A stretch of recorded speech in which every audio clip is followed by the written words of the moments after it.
ओंकर कलित कपाला कुंडली दंडपाणी तरुण देव नीलो व्याल यज्ञोपवीति कृत समय सुपर्या विघ्न विच्छेद हेतुर जयति बटुकनाथ सिद्ध साधकानां सर्वमंगल मांगल्ये शिवे सर्वार्थ साधिके शरण्ये त्र्यंबके गौरी नारायणी नमोस्तुते। नमस्कार, स्वागत है आपका आचार्य वाणी चैनल पे। मैं आचार्य विक्रमादित्य आपके साथ हूँ। आज का विषय है वृषभ। शुक्र प्रधान वृषभ राशि वालों के लिए ग्रह नक्षत्र कैसे बन रहा है। 15 तारीख रविवार का अवसर, पूर्णिमा तिथि विद्यमान है इस दिन और ग्रह परिवर्तन का योग बना रहे हैं। बहुत सुंदर योग लेकर ये दिन उपस्थित हुआ है। ये परिवर्तन आपके लिए अच्छा रहेगा, मनोकामना सिद्ध करने का रास्ता बना सकता है। आशीर्वाद लेने का प्रयास कीजिए। अन्नपूर्णा जयंती है, दत्तात्रेय जयंती है इस दिन। विशेष तौर पर भगवान का स्तवन करके आशीर्वाद मिल जाए तो समस्त कल्याण के योग बन जाते हैं। एक और खास योग बन रहा है इस दिन, रविवार, पूर्णिमा और संक्रांति। सूर्य परिवर्तन की तरफ जा रहे हैं और ये हृदय नाम का योग निर्माण हो रहा है। विश्व के दृष्टिकोण से ठीक नहीं है योग। पूर्णिमा और संक्रांति एक साथ पड़ने से कहीं ना कहीं उठापटक के महत्वपूर्ण योग बन जाते हैं। कहीं रुख बदलता दिखाई देगा, एकदम पलट मार सकता है कुछ ना कुछ। लेकिन आपकी राशि के दृष्टिकोण से हमें ग्रह दिखा रहे हैं, ये आपके लिए एक अच्छी स्थिति है। आपका आक्रोश कम होगा और चीज़ों को परिवर्तन करने का योग बन सकता है। और इस दिन उन्होंने विवेकानंद योगाश्रम में खास कार्यक्रम रखा है, गायत्री का महायज्ञ और नवग्रह शांति महायज्ञ।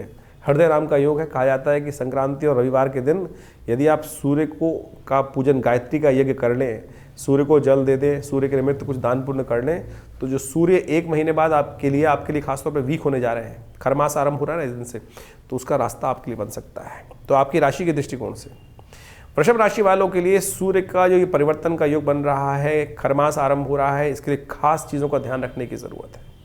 आपकी राशि के दृष्टिकोण से देखिए, ये ऐसे में गौ पूजन आपके लिए करना सबसे बढ़िया रहेगा। आप कुछ ना कुछ कोशिश करें, थोड़ा सा जो चना इत्यादि है, गेहूं इत्यादि है, जौ इत्यादि, इनको भिगोकर गाय को डालने का प्रयास कीजिए। नित्य प्रति थोड़ा सा डालेंगे तो आपके लिए बहुत सुंदर रहेगा। गायत्री का जप नित्य प्रति कीजिए। भगवान सूर्य को अर्घ दीजिए, थोड़ा तिल डालकर, सफ़ेद तिल डालकर भगवान सूर्य को अर्घ देना आपकी राशि के दृष्टिकोण से ये सूर्य के नेगेटिव प्रभाव को ठीक करने के लिए बहुत सुंदर रहेगा आपके लिए, क्योंकि सूर्य कमज़ोर हो जाएंगे, आत्मकारक बल कमज़ोर होने के योग बन सकते हैं। आपकी राशि के दृष्टिकोण से सुख के स्वामी हैं सूर्य, तो ये उपाय करने से आपके लिए अच्छा रहेगा।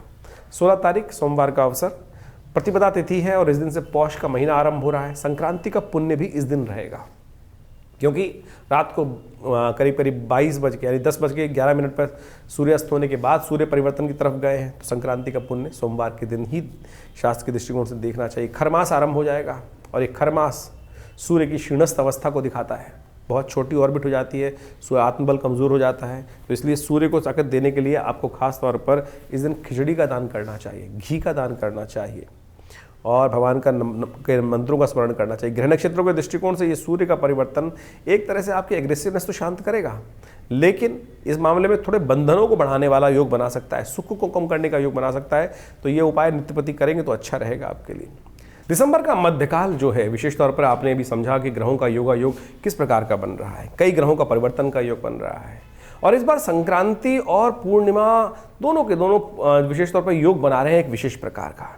देखिए, विश्व के दृष्टिकोण से योग अच्छा नहीं माना जाता। पूर्णिमा और संक्रांति यदि एक दिन पड़े तो कोलाहल का योग बनता है, शास्त्र के दृष्टिकोण से कहा गया है इस प्रकार से।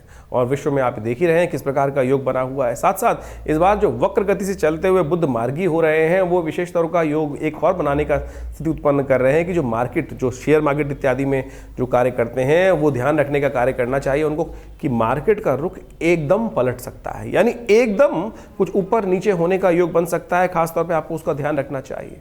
इसके साथ साथ तेजी का रुख लगातार जो बनता दिखाई दे रहा है, शनि और शुक्र पर मंगल की दृष्टि जो पड़ रही है, वो विशेष तौर पर कहीं ना कहीं परिवर्तन का योग बहुत बना रही है। तेजी बाजार में रह सकती है और इस तेजी में रहते हुए जब ये परिवर्तन का योग बनेगा, विशेष तौर पर जो बुद्ध हैं वो मार्गी, जो वक्री मार्गी होने का योग बनाएंगे, वक्र गति से मार्गी की तरफ जाएंगे, तो ये खास तौर पर रुख पलट सकता है। तो ऐसे में ध्यान रखते हुए कार्य करने की जरूरत है। देखिए, समय को पहचानने की आवश्यकता है और ऐसे में पौष का महीना जो है वो विशेष तौर पर आरंभ हो ही रहा है दिसंबर के मध्यकाल के अंदर।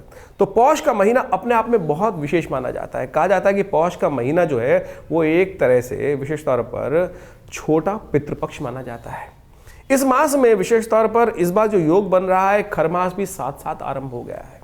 तो ऐसे में विशेष तौर पर ध्यान रखने का प्रयास करना चाहिए। हमारे शास्त्र के दृष्टिकोण से कहा जाता है कि इस पौष के महीने में कोई भी शुभ कार्य नहीं करना चाहिए। जो विशेष तौर पर शुभ कार्य किए जाते हैं, विवाह इत्यादि, मुहूर्त इत्यादि, मकान का मुहूर्त, देव प्रतिष्ठा इत्यादि, ये सब पौष मास के अंदर निषेध हो जाती हैं। केवल यज्ञ इत्यादि करने के लिए, भगवान का स्मरण करने के लिए सबसे श्रेष्ठ महीना माना जाता है पौष का महीना। प्राचीन काल में कहा जाता था कि पौष के अंदर सबसे ज़्यादा यज्ञ जो होते हैं, बड़े बड़ी कथाएं जो होती हैं, वो इसी पक्ष में विशेष तौर पर इसी पौष के महीने में हो जाती है। और इस बार तो पौष और खर जो मास है वो संयुक्त रूप में है।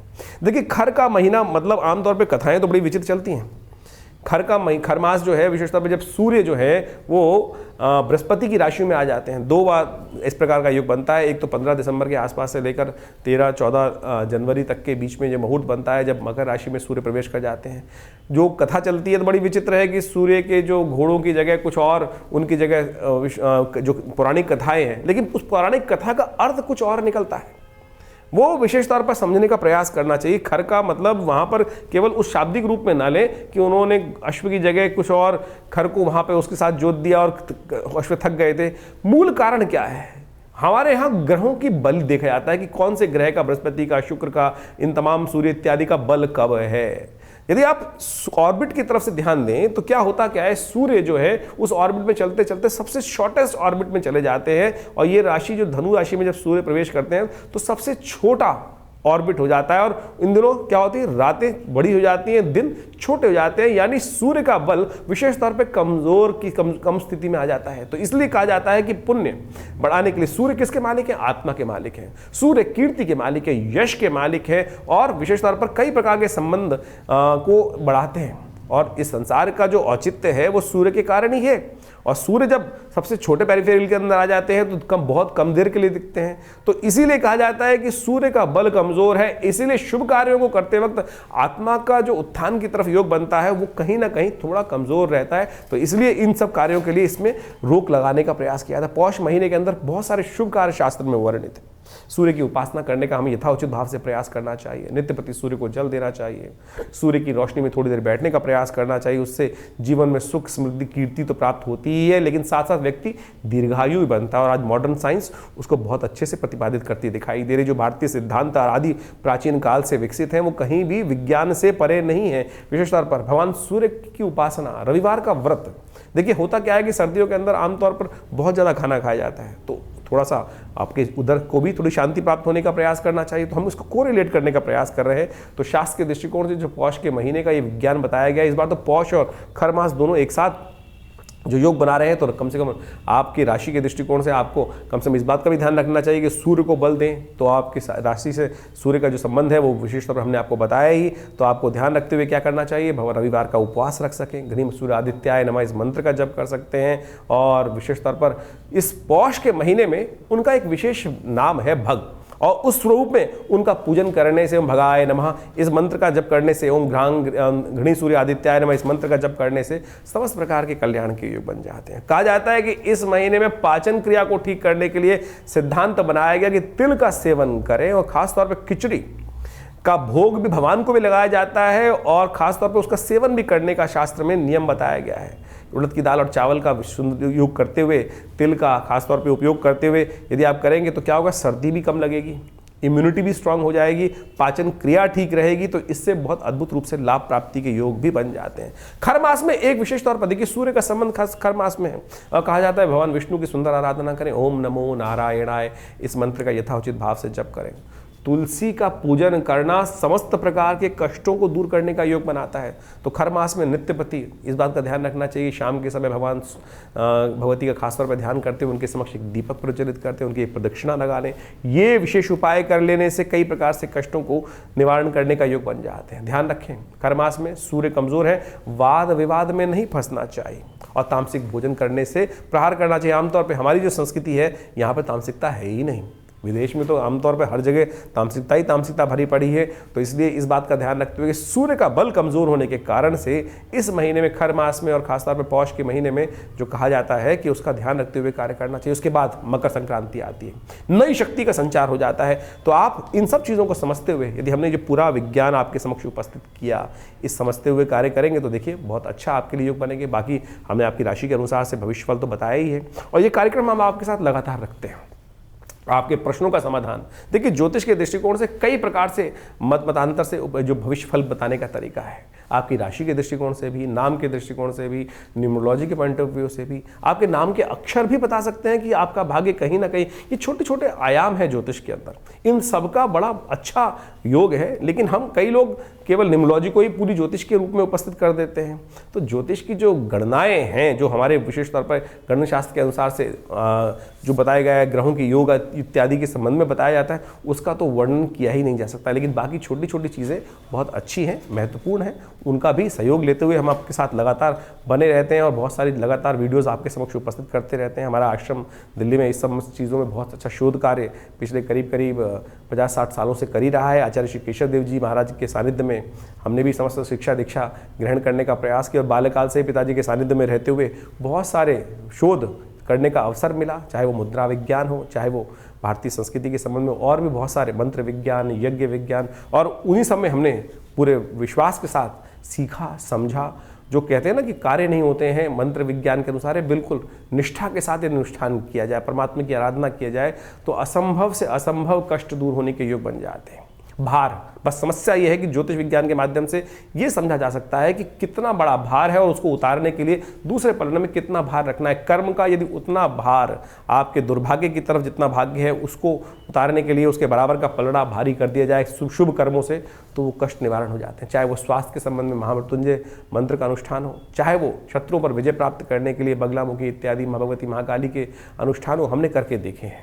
और नित्य प्रति आश्रम पे जो 8 घंटे यज्ञ चलता है उसमें बहुत सारे लोग अपने अपनी मनोकामनाओं की सिद्धि के लिए समय समय पर आश्रम के साथ जुड़कर उन समस्त कार्यों में रहते ही हैं। आप भी हमारे इस विवेकानंद योगाश्रम में जुड़ सकते हैं। यहाँ पर बहुत सारे कार्यक्रम हम समय समय पर करते रहते हैं।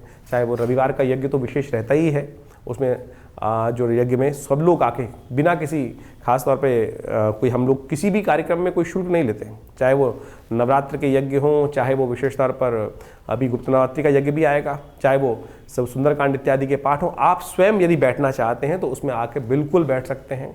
रविवार वाला यज्ञ बहुत विशेष होता है, मंगलवार वाला सुंदरकांड पाठ है, उसमें भी भंडारे की सुंदर व्यवस्था होती है।